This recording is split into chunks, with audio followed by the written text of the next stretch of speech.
عليكم.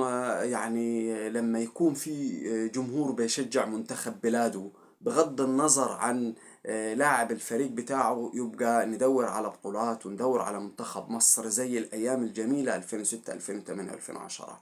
الوضع والشكل والبيئة وكل حاجة كانت بتنبئ إن مفيش حاجة كانت يعني سليمة خالص في هذه الدورة. سوء النية للمدرب وللجهاز ولمجلس الإدارة والكل كان موجود وحاضر حتى عند الإعلاميين.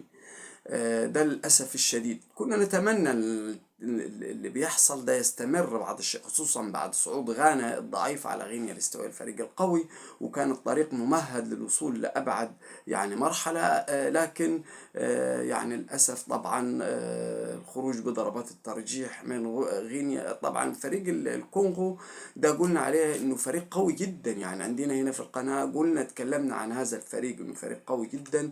يعني كان يعني المفروض انك انت بتاخد حارس مميز في ضربات الترجيح في الادوار الاقصائيه، انت محتاج حارس. يعني انت بدل ما كنت خدت محمد صبحي ولا احمد الشناوي كنت خدت واحد زي جنش، واحد زي عواد، وغيرته في اخر المباراه بأبو جبل اللي يعني يعني ملهوش في ضربات الترجيح عموما. اللعيبة يعني أنا عايز أقول إن يعني لا تسبحوا اللعيبة. بصراحة في أسباب وأسباب رهيبة، تتكلم عن رطوبة وحرارة غير عادية 70 و80%.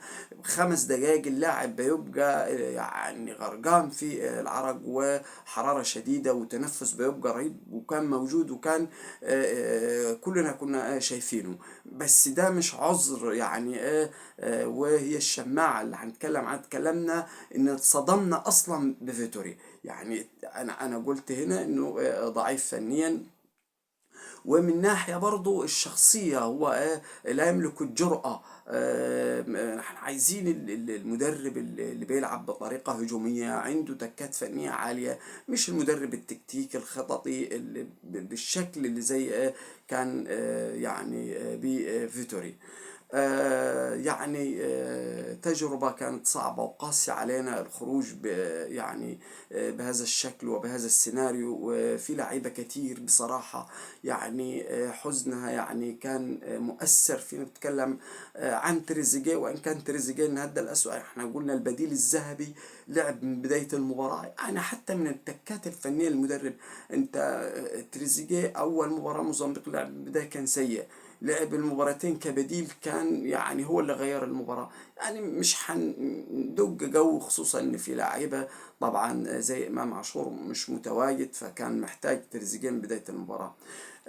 لكن يعني الضغط اللي كان عامله الاعلام على اللعيبه وكان مزود يعني ايه المشاكل عندهم. هم بيعانوا طبعا من زي ما قلت لك، شفنا احنا الحراره. خلي بالك الفرق العربية لو لاحظت مش هتكمل. يعني أنا أعتقد حتى المغرب، لأن الموضوع صعب. يعني في بلد زي كودوفار المفروض ما يتعملش فيها دورات، وخصوصا التغير بالنسبة للطقس عندهم يعني أنت متخيل إنك أنت ما تقدرش تجري 5 دقايق.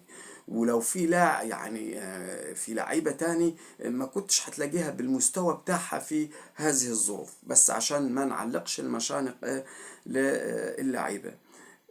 يعني زي ما قلنا الجمهور كان عامل ضغط رهيب. المدير الفني يعني انت بتغير بعد 75 دقيقة، كان المفروض تغير بدري شوية. ويعني مش هنتكلم عن اللعيبة بصراحة، كنا مجهزين الحلقة والأخبار.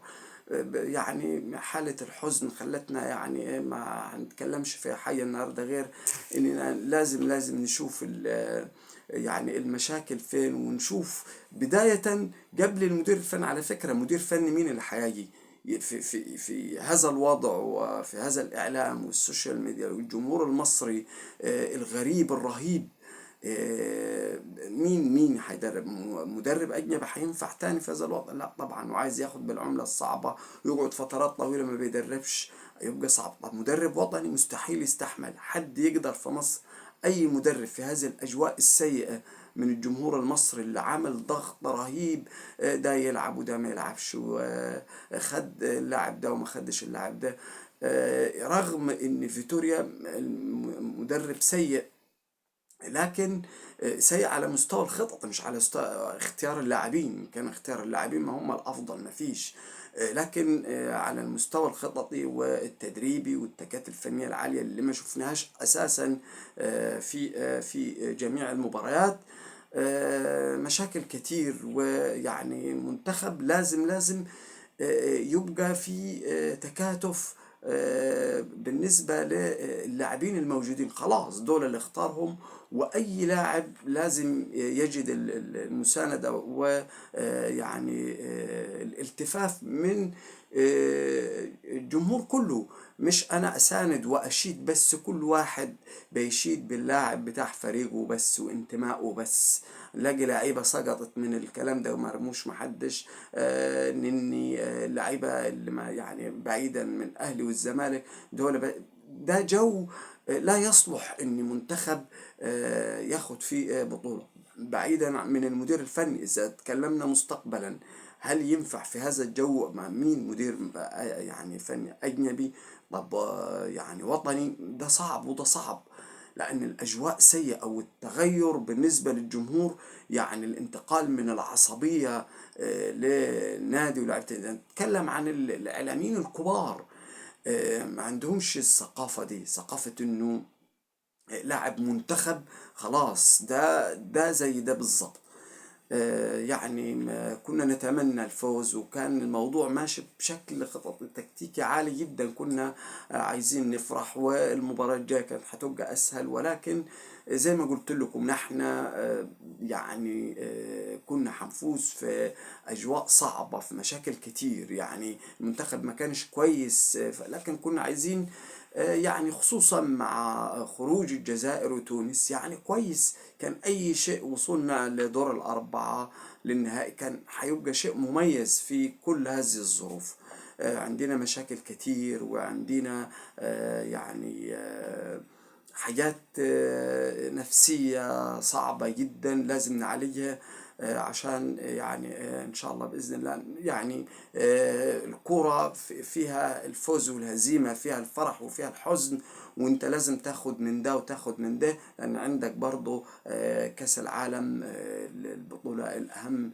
يعني إن شاء الله هنتكلم بشكل تفصيلي، لكن في الفيديو ده يعني ما كانش ينفع إن نقول تقديرات لاعبين، لأن الدنيا يعني زي ما انتم شايفين يعني في حالة طبعا حزن من الخروج الصعب يعني أمام فريق الكونغو الديمقراطي.